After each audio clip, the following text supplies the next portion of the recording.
பணித்துளிகள் பிப்ரவரி 12, 2026. இன்றைய தியானத்திற்கான தலைப்பு அணுகுமுறை மாற்றம். தியான வசனம் 1 யோவான் 5:4. தேவனால் பிறப்பதெல்லாம் உலகத்தை ஜெயிக்கும். நம்முடைய விசுவாசமே உலகத்தை ஜெயிக்கிற ஜெயம். அநேக சாகசக்காரர்கள் உலகம் முழுவதையும் சுற்றி வருவதற்கு ராட்சத பலூன்களை பயன்படுத்த முயன்றார்கள். அந்த ராட்சத பலூன்களில் நெருப்பு மூட்டுவதன் மூலமாக உண்டாகக்கூடிய சூடான காற்றினால் பலூன் பறக்கும். அப்படி முயற்சி செய்தவர்களில் அமெரிக்க நாட்டை சேர்ந்த பிராயன் மற்றும் பெட்ராண்ட் ஆகியோர் முக்கியமானவர்கள். இவர்கள் தங்களுடைய பிரயாணத்தை துவக்கும் போது செயின்ட் லூயிஸ், மிசோரி பகுதியிலிருந்து தொடங்கினார்கள்.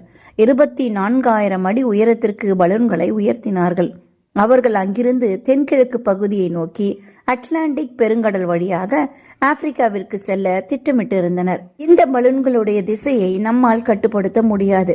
காற்று அடிக்கக்கூடிய திசையில் இந்த பலூன்கள் நகரக்கூடியதாக காணப்படும். இந்த பிரயாணத்தின் போது இருந்த மிகப்பெரிய சவால், காற்றினுடைய திசையின் காரணமாக பலூன் லிபியா நாட்டை கடந்து செல்ல வேண்டிய நிலைமை ஏற்பட்டது. லிபியா நாட்டின் அதிபர் அமெரிக்கர்களை வெறுத்தார்.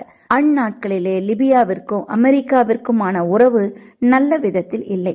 அமெரிக்காவுடைய பலூன் என தெரிந்த மாத்திரத்தில் அது சுட்டு வீழ்த்தப்படும் என சாகசக்காரர்கள் நன்கு அறிந்திருந்தார்கள். எனவே இவர்கள் 24,000 அடி உயரத்தில் இருந்த பலூனின் வெப்பத்தை குறைத்ததன் மூலமாக 6,000 அடி உயரமாக குறைத்தார்கள். அதன் விளைவாக காற்றின் திசையானது தென் திசையாக காணப்பட்டது. எனவே லிபியாவிற்கு செல்லாமல் ஆப்பிரிக்கா பகுதியை நோக்கி அவர்களுடைய பலூன் பறந்தது. இந்த நிகழ்வில் இருந்து நமக்கு அநேக பாடங்கள் உள்ளன. பலூனுடைய திசையை மாற்ற முடியாது.